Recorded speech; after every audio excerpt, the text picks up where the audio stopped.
Préférerais-tu être coincé dans une forêt avec un homme ou un ours? Homme ou ours est la perte de temps idiote de cette semaine, et les réponses que les gens donnent sont très prévisibles parce qu'elles sont stupides. Un ours. Les hommes font peur. Avec un ours. Eh bien, j'ai entendu parler des ours. Ils ne t'attaquent pas toujours, n'est-ce pas? Donc, peut-être un ours? Probablement un ours. Oh, à 100% un ours, ce qui est genre terrifiant à dire, mais Définitivement un ours. Certains hommes sont vraiment effrayants dehors. Un ours. Même certains hommes disent ours, bien que nous pouvions prédire que la vie de cet homme sera tout ce qui fera que les femmes l'approuvent. Si j'étais seule dans les bois, préférerais-tu que je rencontre un ours ou un homme? Je penche plus pour l'ours. Je ne sais pas, parce que j'ai l'impression que je saurais quel serait le résultat avec un ours. Bien sûr, clairement, une excellente source de conseils sur les ours. Alors voilà le truc. J'ai déjà rencontré des ours dans les bois. Je suis conscient des ours. C'est ce qu'on dit dans les régions à ours. Les ours, c'est du sérieux là-bas, et ils veulent que tu les gardes au minimum strict. La bombe anti-ours coûte $50. J'ai aussi rencontré des hommes dans les bois, et je dois te dire, ce n'est pas aussi stressant. Et je sais ce que tu penses. Je ne suis pas une femme. Les hommes ne sont pas des femmes. S'il te plaît, dis-moi que tu pensais à ça. Et donc, par conséquent, un homme ne représenterait pas un danger pour moi. Eh bien, regardons quelques statistiques. Qui se fait le plus assassiner par des inconnus? Ah, voici la source. Un pourcentage plus élevé d'hommes, 21%, ont été tués par un inconnu contre 12% pour les femmes. Vous pouvez obtenir chaque vidéo dans chaque langue sur itshowmemath.com. Rejoignez le plan pro. Donc, dans ce scénario, en tant qu'homme, je serais environ 21-12 fois plus en danger, ce qui est presque le double. Et pourtant, même si j'ai plus de raisons d'avoir peur en croisant un homme dans les bois, je ne ressens aucune montée d'adrénaline. Je ne crains pas pour ma vie. Je ne saisis pas mon spray pour homme. Non, je porte uniquement un spray anti-ours, sur lequel je pose 5 doigts à chaque rencontre où je dois être vigilant face aux ours. Beaucoup de gens avancent des calculs approximatifs à propos de l'ours contre l'homme. Encore une fois, notez le niveau de masculinité. Pour être clair, la réponse est sans équivoque, c'est l'ours. Aux États-Unis, il y a 340 000 ours et environ 57 millions de randonneurs, dont 26 millions de femmes. Depuis 2020, exactement 7 femmes ont été tuées par des ours. D'accord. Il y a aussi 165 millions d'hommes et 168 millions de femmes.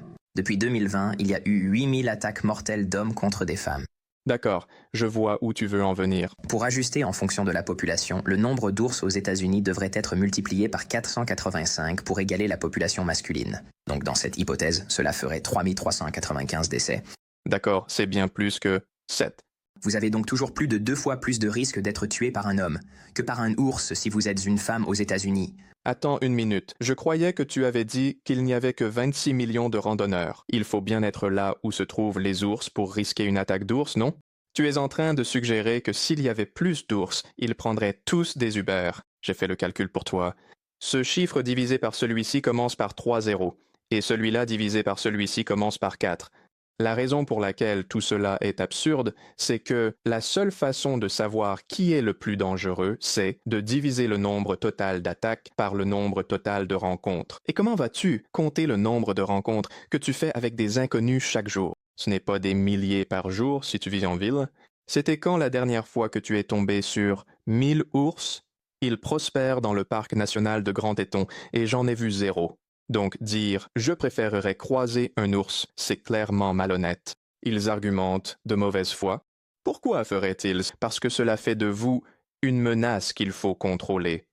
Pire qu'un ours avec Uber. Donc, si l'on peut s'accorder à dire que vous êtes plus dangereux qu'un ours, cela justifie alors de vous exclure de la hiérarchie du pouvoir. Et ensuite, vous devenez ce petit gars qui ne passe pas un bon moment. Et même si ce n'est pas une évaluation réaliste de la menace, rappelez-vous, il s'agit de la probabilité que cela arrive par an, et c'est encore plus faible si l'on considère qu'il s'agit d'un inconnu comme un homme dans les bois. La négociation collective semble fonctionner. De plus en plus d'hommes déclarent se sentir exclus du marché du travail, du marché des rencontres, et en fait, de tout. Je connais tellement d'hommes qui sont nettement au-dessus de la moyenne.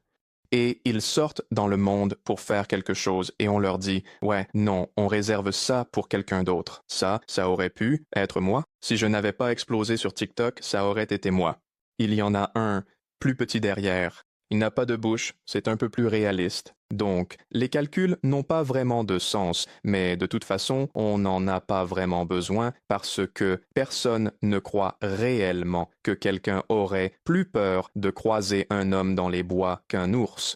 Et si tu crois vraiment ça, essaie et prends $50 avec toi. Une fois que tu comprends le schéma, ça devient un peu plus clair. Quand un grand nombre de femmes disent des choses auxquelles elles ne croient manifestement pas, comme « les hommes sont plus dangereux que les ours » ou « Lizzo est un 10 ». Quelqu'un t'a dit que tu ressembles à Lizzo? Non, mais... Ce n'est qu'une mise en scène. Ça veut dire « je suis gentil, je suis douce et je ne cherche pas à obtenir des avantages immérités ». Et chaque fois qu'un groupe de personnes s'octroie des avantages immérités au détriment d'un autre groupe, ces derniers finissent par arrêter de faire des choses productives et alors la société s'effondre. C'est à ça que ressemble chaque ville en ce moment. Ce n'est pas obligé d'être aussi compliqué. Il n'est pas nécessaire que ce soit une vidéo de 7 minutes. Tout ce que tu as besoin de savoir, c'est que mentir, c'est mal. Quand les gens commencent à dire des choses comme « Lizzo est canon » ou « Je me sens en sécurité avec des ours », demande-toi simplement quel est ton véritable objectif. Personne ne sait à quel point les hommes sont dangereux comparés aux ours. Mais je sais que je préférerais croiser un autre ours dans les bois qu'une autre femme aux ressources humaines.